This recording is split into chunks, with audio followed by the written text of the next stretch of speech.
વાઘડિયા તાલુકા પંચાયતના પ્રમુખ ઉપપ્રમુખની વરણી કરવામાં આવી। તાલુકા પંચાયતની 20 બેઠકમાંથી 17 બેઠક ભાજપને મળી હતી। 20 બેઠકમાં 1 બેઠક કોંગ્રેસ પક્ષને મળી હતી અને 2 બેઠક અપક્ષને મળી હતી।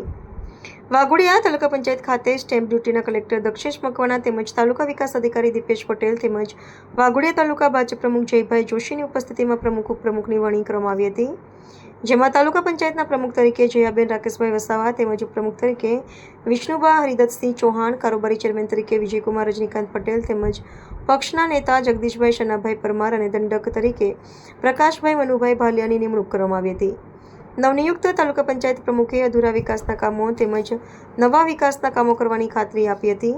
તાલુકા પંચાયત પ્રમુખ બનાવી જવાબદારી સોંપવામાં આવી એ બદલ ધારાસભ્ય ધર્મેન્દ્રસિંહ વાઘેલા તેમજ જિલ્લા પ્રમુખ બીજે બ્રહ્મભટ્ટ દ્વારા આભાર વ્યક્ત કર્યો હતો। Bureau report Pradeep Bariya, cameraman Anil Bariya, Waghodia. Bharat માતા કી જય, વંદે માતરમ।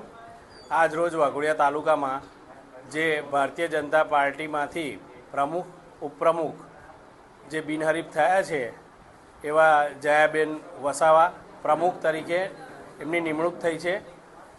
સાથે ઉપપ્રમુખ તરીકે વિષ્ણુબા હરિદત્તસિંહ ચૌહાણની નિમણૂક થઈ છે। દંડક તરીકે પ્રકાશભાઈની નિમણૂક થઈ છે। સાથે પક્ષના નેતા તરીકે જગદીશભાઈની નિમણૂક થઈ છે। કારોબારી તરીકે વિજયભાઈ પટેલની નિમણૂક થઈ છે।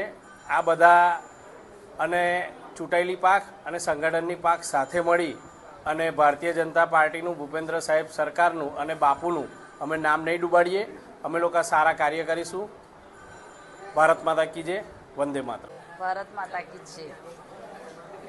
ભારતીય જનતા પાર્ટી અને નિવૃત્ત થયેલા તમામ સભ્યોને અમે જોડે રાખીને કામ કરીશું। પ્રમુખનું જે મને પદ આપ્યું છે તે બદલ ધર્મેન્દ્રસિંહ વાઘેલા બાપુનો ખૂબ ખૂબ આભાર વ્યક્ત કરું છું। ડૉક્ટર બ્રહ્મભટ્ટ સાહેબનો પણ આભાર વ્યક્ત કરું છું અને તમામ રોકાઈ ગયેલા કામ પૂર્ણ કરીશું। જય હિન્દ, જય ભારત, ભારત માતા।